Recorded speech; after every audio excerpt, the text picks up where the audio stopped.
Adam, is it possible you had even better stuff today than you had the other day? And second question is, how did it feel to face Houston? You're usually facing the Mets and Miami every camp all year long. You hardly ever face Houston. Yeah, I'm absolutely shocked I haven't got a couple of starts in against the Mets so far.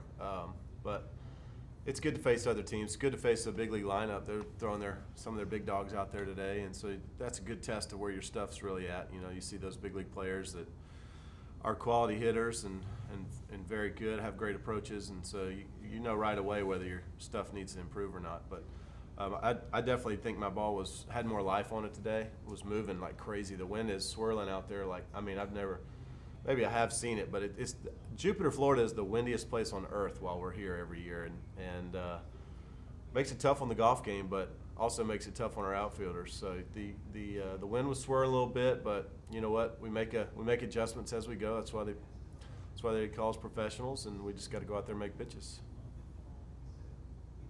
Derek Gould? Adam, I wonder with the two starts that you've had and the efficiency you've shown, what you make of maybe what the other guys have experienced. Do you think that because of the number of innings you were able to pitch last season, and maybe some of the other starters didn't get those innings, that's showing up at all in spring? Do you just say it's spring training? How do you look at that as far as like as a group, what you guys are doing? You never know. Those things are weird sometimes. Sometimes a couple of guys will have, you know, kind of mediocre or bad starts in a row, and then you're going the next guy, and in the back of your mind you're going, all right, I want to get things going right, but then you put a little more pressure on yourself, and then all of a sudden you end up giving up a 2 or 3 spot in the first instead of being able to separate each and every inning and every pitch, and forget about what's happened in the past. I think comes with experience. You know, some guys are going to be better at doing that during the season than they are in spring training. But right now it's good practice to learn how to get these guys out and to have short innings and whatnot. But like I told a couple of our guys the other day, I've never seen a spring training statistic on the back of a baseball card or in an arbitration case. So no reason to panic yet, but we do need to make some adjustments and attack hitters a little bit better. Do you have a feel for the depth of this rotation? Obviously, the Arenado trade meant Gomber is going to Colorado. Michaelis is delayed a little bit. Do you have a feel for the depth of this and how that might be valuable for this rotation going into this season? Yeah, well, I think you saw last year with how many guys made starts for us and all those doubleheaders that we have tons of depth. We have really, really good big league arms. You know, we could have fielded 2 starting rotations in the big leagues last year. I'm convinced of it. We lost Gomer, but you know this year we got Alex Reyes in a position where he might be able to start. I don't know what they're going to do with Alex, but he's right there. Daniel Ponce Leon obviously is a good starter.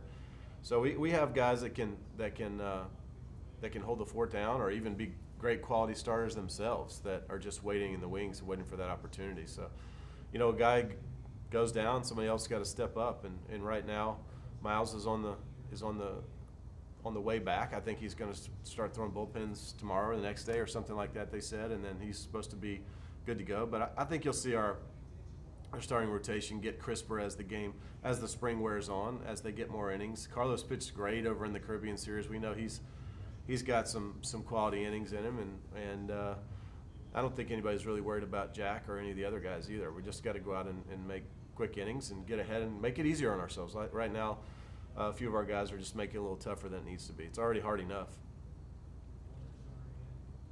Jeff Jones, Belleville News Democrat. Hey, Adam, to your point about not seeing spring training stats in the back of a baseball card, from a mental perspective, as a guy who's been through a number of spring trainings now, is there a value in getting off to good numbers early and letting yourself build confidence through that, or is there a trick in not maybe getting tricked by it? I don't know what's the balance there. I've gone back and forth through the years, right? Like I know early on I wanted to try to lead this spring in innings. You know, that was my goal. I was going to try to lead all of baseball in spring training innings, just to try to get me on the right track for the season. I think that's good practice because maybe 4 or 5 years ago I got into the habit of, all right, I'm just going to go out and work on this today and flush results down the tube. But I do think that there's a case to be made that, you know, when you you practice like you play like you practice, and I'm going to go out and practice exactly like I'm trying to play. You know, I'm going to try to get ahead of as many hitters as I can. I'm going to try to work them and put them on the defensive as fast as I can, change speeds, change locations, you know, and grind mentally, be in it mentally, not just go through the motions. Mentally be in it in every pitch. That's the key, I think. Ben Frederickson, St. Louis Post-Dispatch. Hey Adam, I'm curious if you saw the news out of, I guess, mostly Arizona so far this spring, where some guys are being held out of camp after some COVID protocol breaches with the players side of things. How are you guys handling that this year? I mean, you guys obviously had a unique experience last year and saw, you know, what impact things can make. But also, you guys are in a place where when you're driving to the ballpark, you can see people out eating at restaurants, things of that nature. Just curious what the conversations have been like for you guys about kind of the unique structured rules that are actually going to have some pretty stiff penalties, it seems like, this year. I haven't heard anything about what you talked about, and I haven't thought about it at all, honestly. I'm too old, Ben, to worry about all those kinds of things.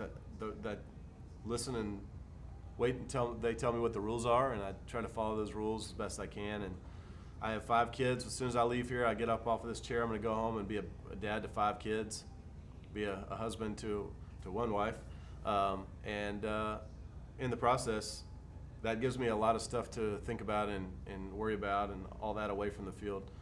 You know, the rules are what they are. You know, just follow them and try not to think about it, honestly. I got enough to worry about. So anything that's adding stress to my life, I'm not doing a whole lot of right now, you know, and I got enough of that on my plate already. So, I mean, maybe guys are having conversations, but I haven't run through my ears at all. I don't think. I don't even know what is the news. I don't know what is there was penalties. What are you talking about? There have been a couple guys who I guess were found of breaking protocol, COVID protocol, went out to a restaurant or went to like a barber. You know, nothing like wild, just things that most people would consider normal, but are not allowed Right. under the protocols. And they're not being punished. They're just not allowed to return until they pass through, you know, the proper Right. checkpoints. But for certain guys, that might mean a chance to make the team.